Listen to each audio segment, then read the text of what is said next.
अपने घर को मैनेज और मेंटेन करने के लिए हम होम मेकर्स को क्या-क्या करना होता है? क्लीनिंग, ऑर्गेनाइजेशन, डेकोर, मेंटेनेंस और सबसे इम्पोर्टेंट टाइम मैनेजमेंट ताकि हमें हमारा काम बोझ ना लगे। Hello everyone, welcome back. कैसे हैं आप सब? आई होप आप सब बहुत अच्छे होंगे।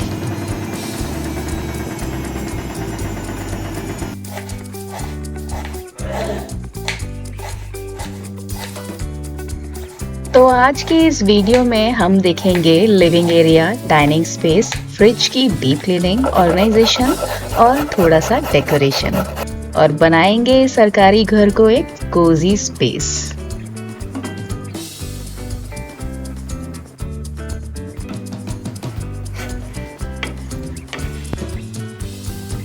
तो प्रिपरेशन कल से ही शुरू कर दी थी। कल रात को ही सारे कर्टेन्स हस्बैंड ने निकाल दिए और मैंने मशीन में टाइमर सेट कर दिया ताकि मॉर्निंग में मुझे मशीन ऑन ना करनी पड़े।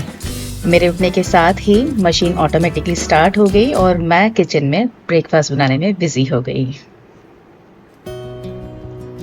तो आज ब्रेकफास्ट में मैंने रागी चीला बनाया था और सबके जाने के बाद मैंने भी ब्रेकफास्ट किया और ये मेरा चीला है।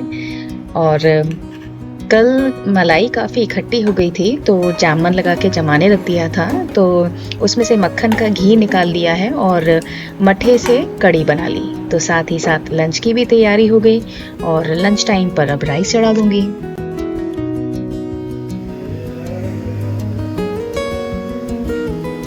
और फिर बिना रेस्ट किए मैंने काम शुरू कर दिया क्योंकि लंच टाइम तक मुझे मैक्सिमम काम फिनिश करना था।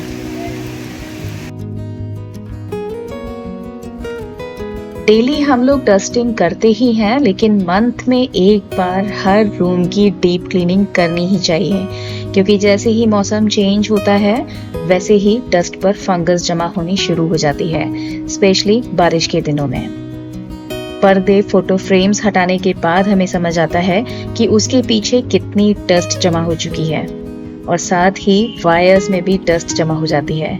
तो यहाँ मैंने सारे कॉर्नर्स को अच्छे से क्लीन कर लिया। टीवी के पीछे जितने भी वायर्स थे उन सबको भी अच्छे से पुराने सॉक्स की हेल्प से क्लीन कर लिया।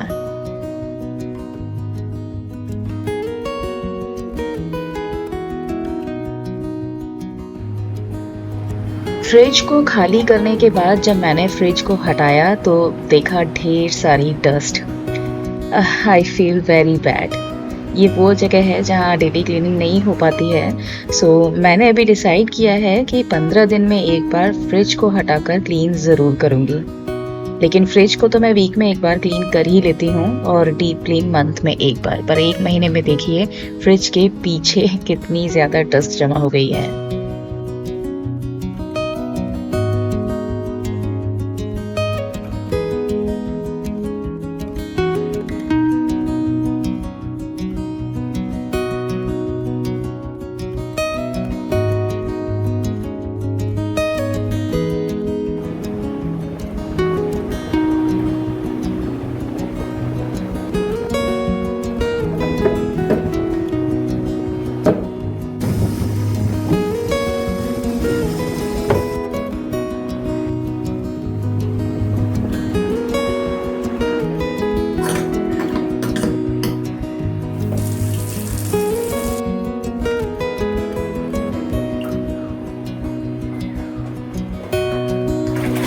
ट्रैश फ्लावर्स को डेली लाना और उससे घर सजाना पॉसिबल नहीं है और मार्केट में आजकल सुंदर सुंदर आर्टिफिशियल फ्लावर्स मिलते ही हैं जिनसे हम अपने घर को सजाते हैं। उसे भी क्लीन करना बहुत ज़रूरी है क्योंकि पता ही नहीं चलता है उसमें बहुत सारी डस्ट धीरे धीरे जमा होनी शुरू हो जाती है।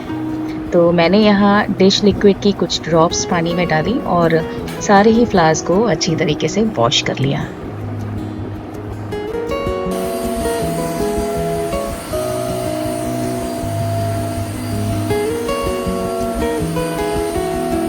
और अब सोफ़ा की सीट्स को वैक्यूम क्लीनर से क्लीन कर ले रही हूँ वैक्यूम क्लीनर नहीं है तो गुनगुने पानी में विनेगर और बेकिंग पाउडर मिक्स करके और एक टॉवल को पानी में डिप करके अच्छे से निचोड़ कर सोफे की सीट्स को क्लीन कर सकते हैं। एक वीडियो में मैंने शेयर भी किया है, लिंक डिस्क्रिप्शन में दे दूंगी, आप ज़रूर चेक कीजिएगा।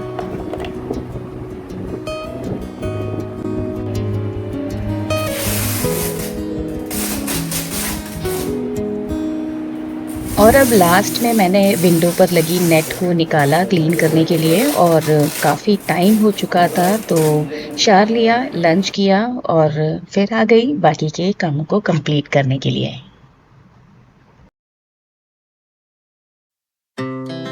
Our hearts beat to the city streets. We began to feel morning में the जब vibe. मैंने फ्रिज क्लीन किया था ना तो फ्रीज़र को खाली नहीं किया था, क्योंकि फ्रीज़र का सामान अगर ज़्यादा देर बाहर रहता तो ख़राब होने का डर रहता। तो अब मैं इसकी बास्केट को खाली करके सुखाने रख दूंगी और जो भी आइटम्स हैं ना उन सबको फ्रिज में ही रख दूंगी। She puts her hand in mine. We wanna chase the night. Wanna freezer में ना कुछ मसाले, कोको पाउडर, बेकिंग पाउडर, ये सब चीज़ें ना बॉक्सेस में ही रखी हुई थी और मेरे पास ग्लास की कुछ खाली बॉटल्स भी रखी हुई थी। तो ये सब चीज़ें मैंने उनमें ट्रांसफ़र कर दी और कुछ एक्सपायर हुई थी तो फिर उनको मैंने फेंक दिया। और बेसन, सूजी, मैदा ये सब मैं फ्रिज में ही रखती हूँ, क्योंकि यहाँ के क्लाइमेट में मॉइस्चर ज़्यादा रहता है, चीज़ें जल्दी ख़राब हो जाती हैं, स्पेशली बारिश के दिनों में। तो उसके लिए मैंने कुछ एयर टाइट कंटेनर्स मंगाए थे। अगारो ब्रांड के हैं ये, 3 के सेट में आए हैं और ये कंटेनर्स BPA फ्री प्लास्टिक के बने हैं और फ्रीज़र सेफ़ हैं और एक बॉक्स 1.5 लीटर कैपेसिटी का है। आप अगर फ्रिज में कोई भी प्लास्टिक का बॉक्स यूज़ कर रहे हैं तो ज़रूर से चेक कीजिएगा कि वो फ्रीज़र सेफ होना चाहिए।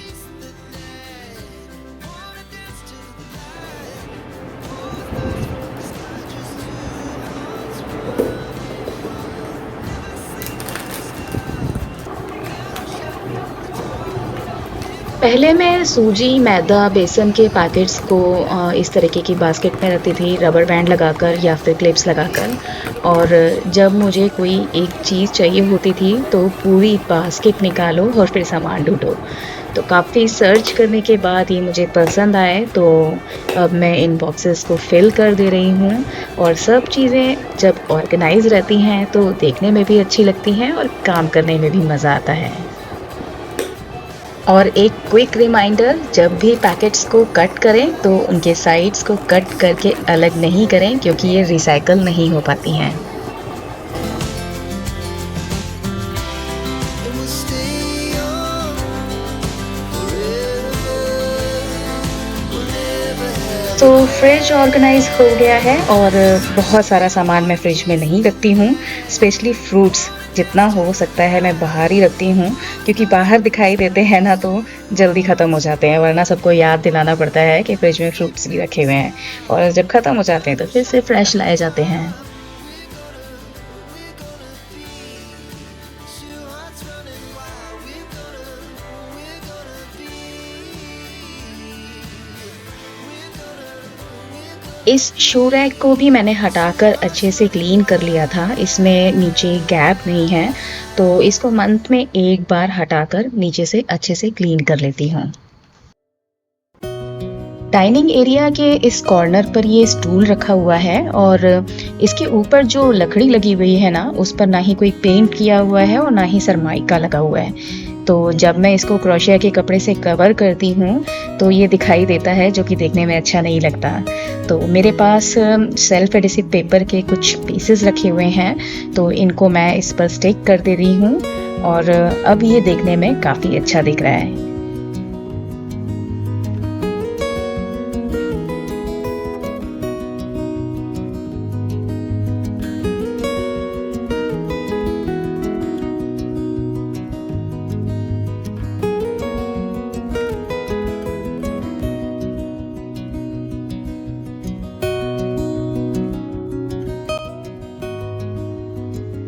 नीचे के पोर्शन को भी मैट से कवर कर दिया है और वहाँ पर कुछ बुक्स रखती हैं। इम्पॉर्टेंट ये नहीं है कि आपका सामान कितना महंगा है, इम्पॉर्टेंट ये है कि आप उसे स्टाइल कैसे करते हैं।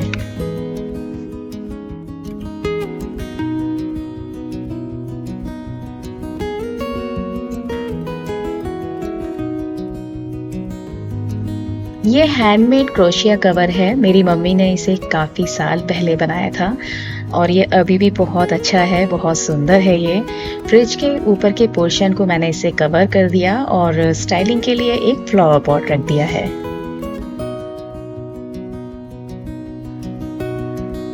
डाइनिंग टेबल पर लगे प्लास्टिक शीट से डाइनिंग टेबल सेफ और क्लीन रहता है और रनर भी गंदा नहीं होता है, लेकिन just for change runner change कर दे रही हूँ।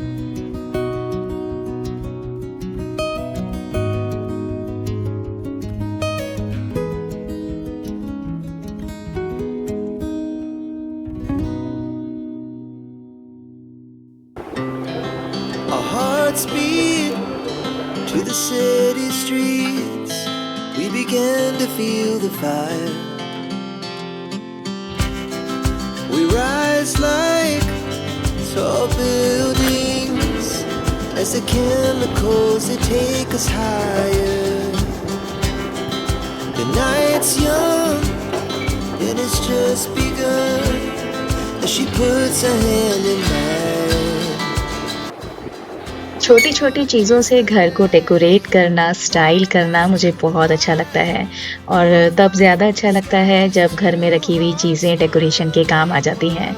जैसे कृष्ण जी की मूर्ति को हाइट देने के लिए मैंने खाली पड़े ज्वेलरी बॉक्स का यूज़ किया। Two hearts running wild.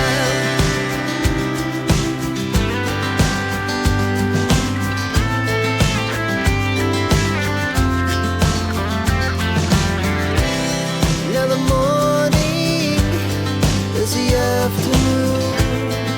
We lay awake in bed.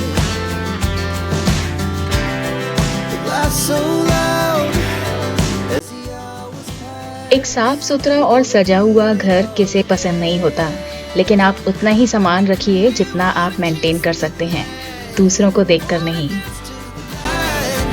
Pulls dust from the sky, just two hearts running wild. Never sleep, never stop. As we shout from the top, we're gonna be. We're gonna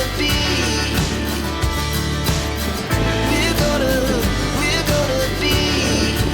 Two hearts running wild.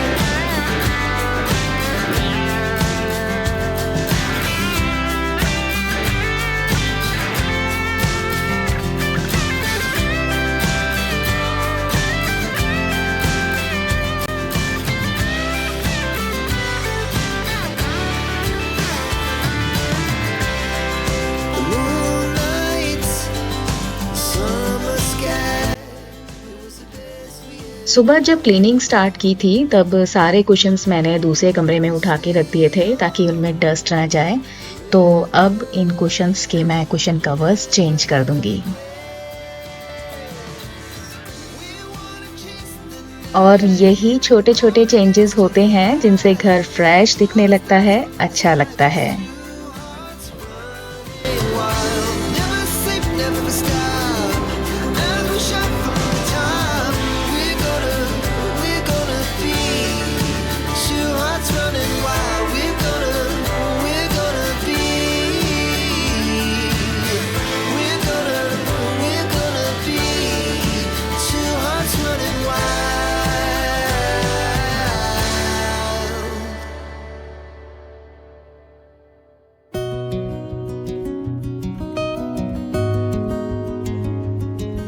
Dry leaves में essential oil की कुछ drops डाल दी हैं जिससे घर में एक भीनी भीनी खुशबू आती है, स्पेशली बारिश के दिनों में बहुत अच्छी लगती है।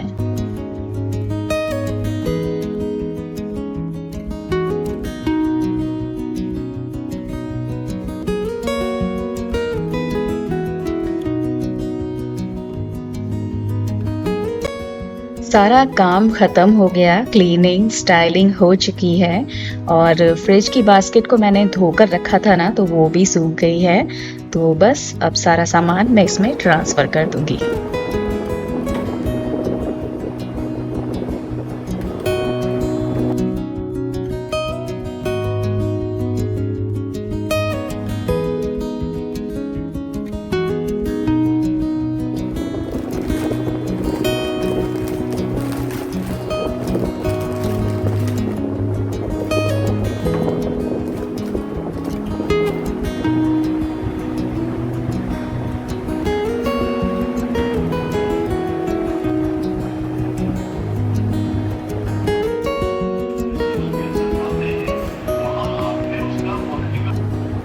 मेरे हर दिन का एक टारगेट फिक्स रहता है और जब मैं सुबह उठती हूँ तो पता होता है कि आज मुझे क्या-क्या काम कंप्लीट करने हैं और वो सारे काम जब कंप्लीट हो जाते हैं ना तो एक अलग ही खुशी मिलती है और सबसे ज़्यादा खुशी तब मिलती है जब आप लोग मुझे कमेंट करते हैं।